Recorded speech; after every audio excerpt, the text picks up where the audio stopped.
Civil engineer association ವತಿಯಿಂದ ಇವತ್ತಿನ ದಿವಸ ನಾವು ಪತ್ರಿಕಾಗೋಷ್ಠಿಯನ್ನು ಕರೆದಿರುವಂಥದ್ದು. ಈ ಪತ್ರಿಕಾಗೋಷ್ಠಿಯಲ್ಲಿ ಸೇರಿರ್ತಕ್ಕಂಥ ಎಲ್ಲ ನನ್ನ ಆತ್ಮೀಯ ಪತ್ರಿಕಾ ಮಾಧ್ಯಮದ ಮಿತ್ರರು, ದೃಶ್ಯ ಮಾಧ್ಯಮ ಮಿತ್ರರಿಗೆ ಆತ್ಮೀಯವಾಗಿರ್ತಕ್ಕಂಥ ಸ್ವಾಗತವನ್ನು ನಾನು ನಮ್ಮ ಸಂಸ್ಥೆಯಿಂದ ಮಾಡ್ತೇನೆ. ಇವತ್ತಿನ ಸಿವಿಲ್ ಇಂಜಿನಿಯರ್ಸ್ ಇವತ್ತು ಸುಮಾರು 200ಕ್ಕಿಂತ ಹೆಚ್ಚಿನ ಜನ ಇವತ್ತು ಇಲ್ಲಿ ಗದಗನಲ್ಲಿ ನಾವೇನು ಸಲ್ಲಿಸ್ತಾ ಇದ್ದೀವಿ. ಇವತ್ತು ರಾಜ್ಯಾದ್ಯಂತ ಸುಮಾರು 5 ಲಕ್ಷಕ್ಕಿಂತ ಹೆಚ್ಚಿನ ಒಂದು ಡಿಪ್ಲೊಮಾ ಇಂಜಿನಿಯರ್ಸ್ಗಳು ಸೇವೆಯನ್ನು ಮಾಡ್ತಾ ಇದ್ದಾರೆ. ಇವತ್ತು ಸುಮಾರು 293 ಕಾಲೇಜುಗಳೊಳಗೆ ಕರ್ನಾಟಕದ ಒಂದು ಪಾಲಿಟೆಕ್ನಿಕ್ನಿಂದ ಪ್ರತಿ ವರ್ಷ 40 ಲೆಕ್ಕ ಹಾಕಿದರೆ ಒಂದು 12,000 ವಿದ್ಯಾರ್ಥಿಗಳು ಇವತ್ತು ಡಿಪ್ಲೊಮಾ ಪದವೀಧರರಾಗಿ ಇವತ್ತು ಸೇವೆಗೆ ಹೊರಗೆ ಬರ್ತಾ ಇದ್ದಾರೆ. ವಿಪರ್ಯಾಸ ಏನಿದೆ ಅಂತಂದರೆ, ಇಷ್ಟೊಂದು ದೊಡ್ಡ ಪ್ರಮಾಣದ ಒಂದು ಸೇವೆಯನ್ನು ಇವತ್ತು ಸಾರ್ವಜನಿಕರೇ ಆಗಲಿ ಅಥವಾ ಸರ್ಕಾರದಾಗಲಿ ಅಥವಾ ಅರೆ ಸರ್ಕಾರಿ ಸಂಸ್ಥೆಗಳಲ್ಲಿ ಸೇವೆ ಸಲ್ಲಿಸ್ತಿರುವಂಥ ಈ ಡಿಪ್ಲೊಮಾ ಇಂಜಿನಿಯರ್ಸ್ 5 ಲಕ್ಷಕ್ಕಿಂತ ಹೆಚ್ಚಿಗೆ ಅದಾರೆ. ಇವತ್ತು ಆ ಇಂಜಿನಿಯರ್ ಹೆಸರನ್ನು ಪದನಾಮವನ್ನು ತೆಗಿಯಾಕತ್ತಾರೆ. ಇಂಜಿನಿಯರ್ ಪದ ತೆಗೆದು ಸೂಪರ್ವೈಸರ್ ಅನ್ನುವಂಥದ್ದನ್ನು ಈ ಸಾಫ್ಟ್ವೇರ್ನ ಅಳವಡಿಕೆ ಮಾಡಿದ್ದಾರೆ. ಎಂಥ ವಿಚಿತ್ರ ಅಂದರೆ ವಿಪರ್ಯಾಸ. ಸುಮಾರು ನಾವೆಲ್ಲ ಈ ಪ್ರಾಕ್ಟೀಸ್ ಮಾಡ್ತಾ 40-45 ವರ್ಷ ಕಳೆದ್ವಿ. ಇವತ್ತು ಇಂಜಿನಿಯರ್ ಇದ್ದವ್ರನ್ನ ಸೂಪರ್ವೈಸ್ ಡಿ ಗ್ರೇಡ್ ಮಾಡುವಂಥ ಏನಾದರೂ ಇವತ್ತು ನಡೆದೈತಪ್ಪ ಅಂದ್ರೆ ಈಗ ಈ ಸರ್ಕಾರದ ಒಂದು ಆಡಳಿತ ನಡೆದೈತಿ ಅನ್ನೋದಕ್ಕೆ ಬಹಳ ಖೇದವಾಗಿ ನಾವು ಹೇಳ್ತಾ ಇದ್ದೀವಿ. ಯಾಕಂದರೆ ಇವತ್ತು ಒಂದು ನಿರ್ಮಾಣ ಅಂತಕ್ಕಂಥ ಒಂದು ತಂತ್ರಾಂಶ ಸಾಫ್ಟ್ವೇರನ್ನು 2019 ಲಾಂಚ್ ಮಾಡ್ತಾರೆ ಪೌರಾಡಳಿತ ಮತ್ತು ಈ ಇಲಾಖೆಯಿಂದ. ಎದಕ್ಕೆ ಮಾಡ್ತಾರೆ ಅಂದರೆ, ಮ್ಯಾನ್ಯುವಲಿ ಪರ್ಮಿಷನ್ಗಳು ಲೇಟ್ ಆಗ್ತಾವೆ, ಸಾಫ್ಟ್ವೇರ್ ಬಳಕೆ ಮಾಡಿದ್ರೆ ಜನರಿಗೆ ಅನುಕೂಲ ಆಗ್ತೈತಿ ಅನ್ನೋಂಥ ದೃಷ್ಟಿಯಿಂದ ಮಾಡಿದರು. ಮುಂದೆ ಅದರ ಬದಲಾವಣೆ ಮಾಡ್ತಾ ನಿರ್ಮಾಣ 1, ನಿರ್ಮಾಣ 2 ಅಂತಕ್ಕಂಥ ಸಾಫ್ಟ್ವೇರ್ ಮೂಲಕ ನಾವೆಲ್ಲ ಅರ್ಜಿಗಳನ್ನು ನಾವು ಕೊಡ್ತಾ ಇದ್ವಿ. ಈಗ ಮೊನ್ನೆ ಏನು ಮಾಡಿದರು ಅಂದರೆ, ಡಿಸೆಂಬರ್ 25ಕ್ಕೆ ಏಕಾಏಕಿಯಾಗಿ ಆ ಮೊದಲಿದ್ದಂಥ ತಂತ್ರಾಂಶವನ್ನು ಸ್ಟಾಪ್ ಮಾಡಿಬಿಟ್ರು. ಸ್ಟಾಪ್ ಮಾಡಿ ULMS ಹೊಸ ಸಾಫ್ಟ್ವೇರ್ನ ಲಾಂಚ್ ಮಾಡ್ತು.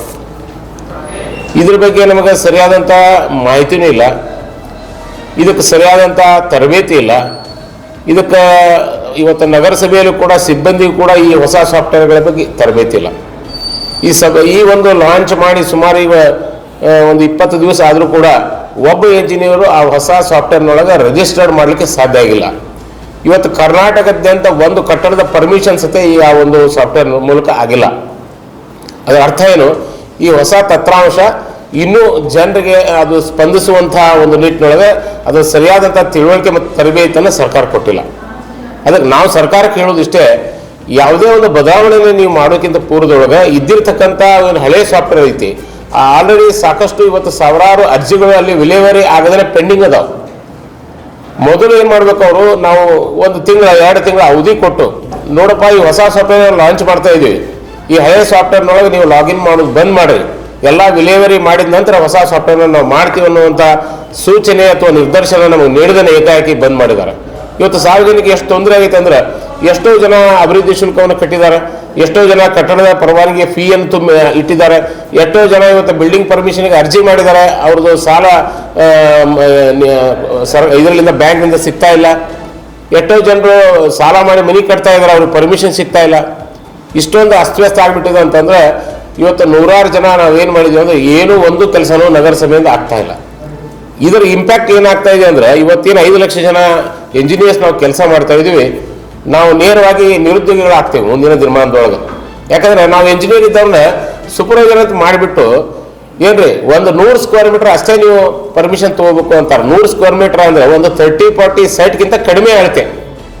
ಅಂದರೆ ನೀವು ನೇರವಾಗಿ ಹೇಳೋದೇನಪ್ಪ ಅಂದ್ರೆ, ನೀವು ಡಿಪ್ಲೊಮಾ ಇಂಜಿನಿಯರ್ಸ್ ಆಗಿ ಉಳಿಬೇಡ್ರಿ, ನೀವು ಬರೀ ಸೂಪರ್ವೈಸರ್ ಆಗಿರಿ ಅನ್ನುವಂಥ ಮಟ್ಟಕ್ಕೆ ಇವತ್ತು ಸರ್ಕಾರ ಅದನ್ನು ಒಂದು ಸಾಫ್ಟ್ವೇರ್ನೊಳಗೆ ಅದನ್ನು ಅಳವಡಿಸಿರೋದ್ರಿಂದ ಇವತ್ತು 5 ಲಕ್ಷ ಡಿಪ್ಲೊಮಾ ಇಂಜಿನಿಯರ್ಸ್ ನೇರವಾಗಿ ನಿರುದ್ಯೋಗಿಗಳು ಆಗ್ತಾ ಇದ್ದಾರೆ. ಮುಂದೆ ಏನಾಗ್ತದೆ ಇಂಪ್ಯಾಕ್ಟ್ ಅಂದರೆ, 293 ಏನು ಕಾಲೇಜುಗಳಿದಾವೆ ಪಾಲಿಟೆಕ್ನಿಕ್ಗಳು ನೇರವಾಗಿ ಅವೆಲ್ಲ ಬಂದ್ ಆಗ್ತಾವೆ. ಯಾಕಂದ್ರೆ ಉದ್ಯೋಗ ಸಿಗಂಗಿಲ್ಲ ಅಂದ್ರಾಗ ಯಾರು ಕಲಿತಾರ, ಪಾಲಿಟೆಕ್ನಿಕ್ ಎಲ್ಲ ಬಂದ್ ಆಗ್ತಾವೆ.